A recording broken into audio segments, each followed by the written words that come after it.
बाहर फट फट फट की जोर से आवाज हुई। सीमा को लगा कि पटाखे फूट रहे हैं। वो डर के मारे घर से बाहर निकली। देखा तो सामने योगेश यानी कि पतिदेव एक बुलेट बाइक पर बैठे हैं। अरे डर गई क्या? बाइक लेकर आया हूँ तुम्हें घुमाने के लिए। सच में? मुझे लगा पटाखे फूट रहे हैं। अरे पटाखे भी फूटेंगे और मिठाई भी बटेगी। माँ को तो बुलाओ। माँ भी बाहर आ जाती है। अरे योगेश बेटा, इतनी जल्दी आ गया? और ये गाड़ी किसकी है? साहब की है? हाँ माँ, तुम्हारा बेटा साहब से कम है क्या? मेरी है। अरे बेटा, इतनी बड़ी गाड़ी ले ली, इससे तो तू घोड़ा ही ले लेता। महंगी पड़ी होगी ना? माँ महंगी सस्ती छोड़ो और मिठाई लाया हूँ, गाँव में बंटवा दो। अरे बंटवा क्यों दो? पीछे बैठो, गाँव में बांट कर आते हैं।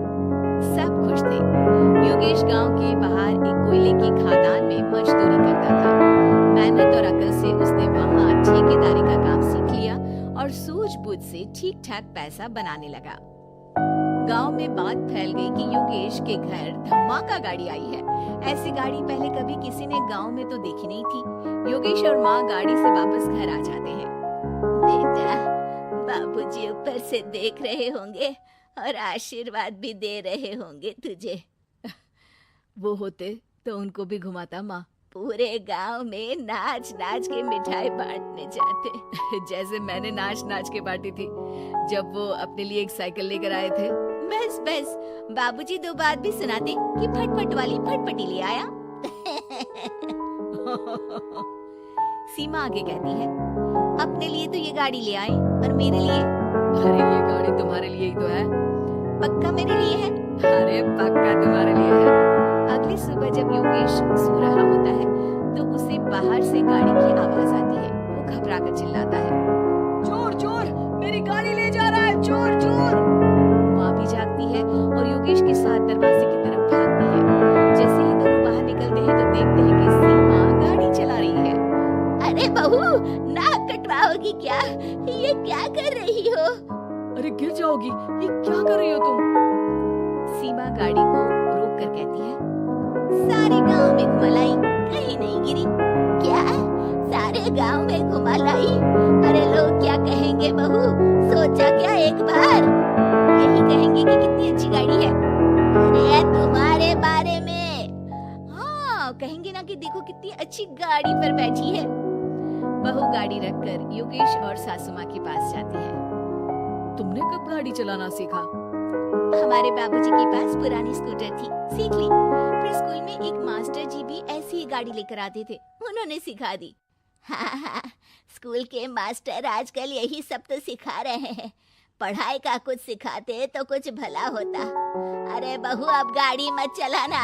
हमारे परिवार में कभी किसी औरत ने पीछे से आगे की सीट पे आने की हिम्मत नहीं की है। तुम भी मत करना, समझी?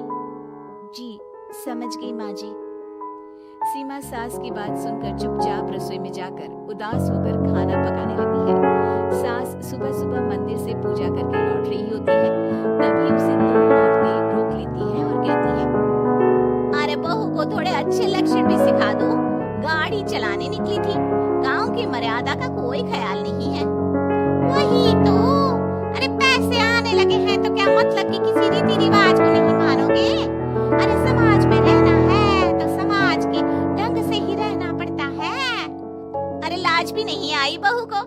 चूल्हे चौके से निकलकर सीधे गाड़ी लेकर चौराहे चबूतरे नाप लिए, ठाट ठाट ठाट करते हुए। अरे कुछ कह देना उसे।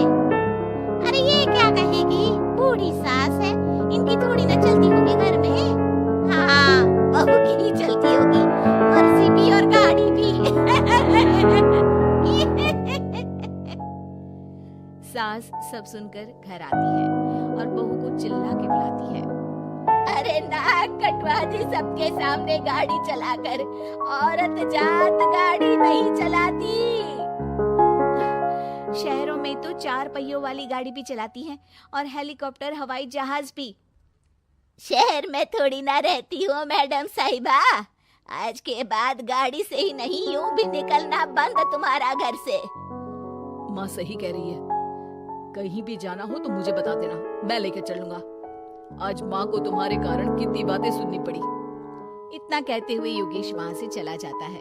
बारिश की वजह से कारखाने के रोड पर कीचड़ रहता है, इसीलिए योगेश गाड़ी घर रख कर जाता है और किसी से लिफ्ट लेकर कारखाने पहुंचता है ताकि नई गाड़ी करनी ना हो। लेकिन शाम को इतनी तेज बारिश होती है कि उसे वापस आने का कोई साधन ही नहीं मिलता।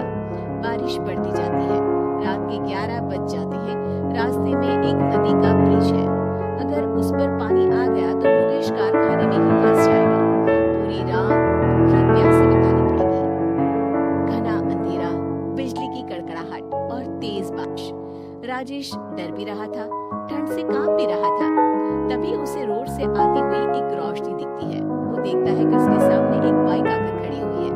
वो ऊपर वाले को धन्यवाद देकर उस बाइक वाले आदमी की तरफ बढ़ता है, पर पास जाकर देखता है तो बहुत चिंता रह जाता है। सीमा, तुम यहाँ इतनी बारिश में गाड़ी पर? पहले बैठो तो, नदी ब्रिज पे आ जाएगी तो जाना मुश्किल हो जाएगा। योगेश गाड़ी के पीछे बैठता है। सीमा गाड़ी चला रही है। मैंने तो तुमको पहचाना ही नहीं। गाड़ी की आवाज तो पहचानी होगी ना? अरे पर मुझे नहीं पता था कि तुम आओगी। अच्छा किया कि तुम आ गई।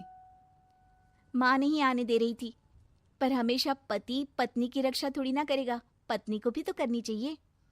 योगेश को सुबह अपने किए पर पछतावा होता है। उसकी आंख में आंसू आ गए जो बारिश की बूंदों में बह गए थे। उसके बाद सीमा को सास ने और योगेश ने खुशी खुशी समाज की सीमा लांघने की मंजूरी दे दी।